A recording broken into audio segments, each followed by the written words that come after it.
ఆంధ్రప్రదేశ్‌లో కీలకమైన నియోజకవర్గాలు దాదాపుగా 10-15 నియోజకవర్గాలున్నాయి. వీటిలో అత్యంత కీలకమైన నియోజకవర్గాలు కృష్ణా జిల్లాలో 3 ఉన్నాయి. ప్రస్తుతం ఆ 3 నియోజకవర్గాలకు సంబంధించి పక్కన పెడితే 2 నియోజకవర్గాలు మాత్రం చాలా కీలకం.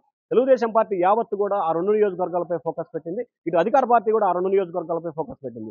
ఉమ్మడి కృష్ణా జిల్లాకు సంబంధించి 2 కీలకమైన నియోజకవర్గాలు, ఒకటి గన్నవరం, 2 గుడివాడ. ఈ 2 నియోజకవర్గాలకు సంబంధించి కూడా గతంలో తెలుగుదేశం పార్టీ నుంచి వైఎస్ఆర్‌సీపీలోకి వెళ్ళిన ఇద్దరు నేతలు, వారిద్దరూ కూడా చంద్రబాబుపై, లోకేష్‌పై భువనేశ్వర్ తీవ్ర స్థాయిలో విమర్శల వర్షాన్ని గుప్పించారు.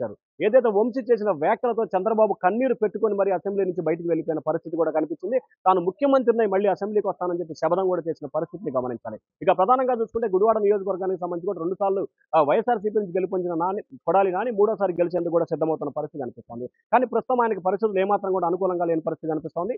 పోలింగ్ ప్రక్రియకి సంబంధించి కూడా ఆయన మధ్యాహ్నం 4 గంటల వరకు కూడా బయటికి రాని పరిస్థితిని ప్రధానంగా చర్చించాలి. ఏదైతే వైఎస్ఆర్‌సీపీకి సంబంధించిన నేతలు, కార్యకర్తలకి నాని ఏమాత్రం కూడా అందుబాటులో ఉండడు.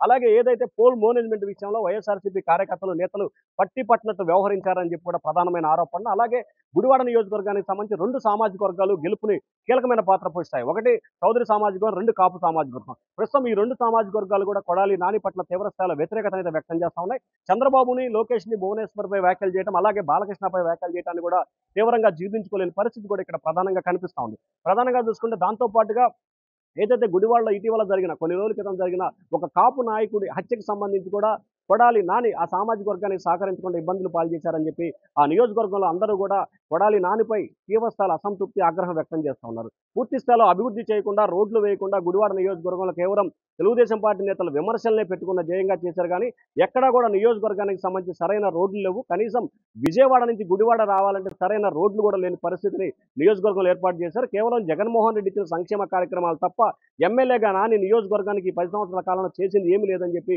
వారు తీవ్ర స్థాయిలో విమర్శల వర్షాన్ని గుప్పిస్తున్నారు. ప్రస్తుతం నియోజకవర్గంలో నాని పరిస్థితి కొంత ఇబ్బందికరంగా మారింది. అలాగే వెనుగండ్ల రామయ్య మాత్రం నియోజకవర్గంలో దాదాపుగా 6 నెలల కాలంగా ప్రతి ఒక్క కార్యకర్తని, నాయకుడిని, అభిమానిని, అలాగే ప్రతి ఒక్క ఓటర్ని వ్యక్తిగతంగా కలుస్తూ కూడా ఆయన తమ వైపు తిప్పుకునే ప్రయత్నం చేశారు. ఒక దశలో గుడివాడ నానికి సంబంధించి కూడా పోటీ చేయను అని కూడా ప్రచారం జరిగిన స్థాయికి వెనుగండ్ల రాము తీసుకెళ్లిన పరిస్థితి కనిపిస్తా ఉంది. జూన్ 4వ తేదీన రాబోతున్న ఎన్నికల ఫలితాల్లో కొడాలి నానికి కొంత ఇబ్బందికర పరిస్థితులు ఏర్పడే అవకాశాలు అయితే కనిపిస్తున్నట్లు కూడా ఆ నియోజకవర్గంలో వైఎస్ఆర్‌సీపీ నేతలు, పరిశీలకులు అయితే కొంత ఆశాభావాన్ని అయితే వ్యక్తం చేస్తున్న పరిస్థితి అయితే కనిపిస్తా ఉంది. ఇక గన్నవరం నియోజకవర్గానికి సంబంధించి చూసుకుంటే కనుక గన్నవరం నియోజకవర్గంలో ప్రస్తుతం వీరిద్దరు కూడా చాలా మిత్రులు, క్లోజ్ సర్కిల్. ఇద్దరు కూడా జూనియర్ ఎన్టీఆర్‌కి సంబంధించి కూడా చేదోడు వాదోడుగా ఉన్న నేతలు వంశీ అలాగే నాని.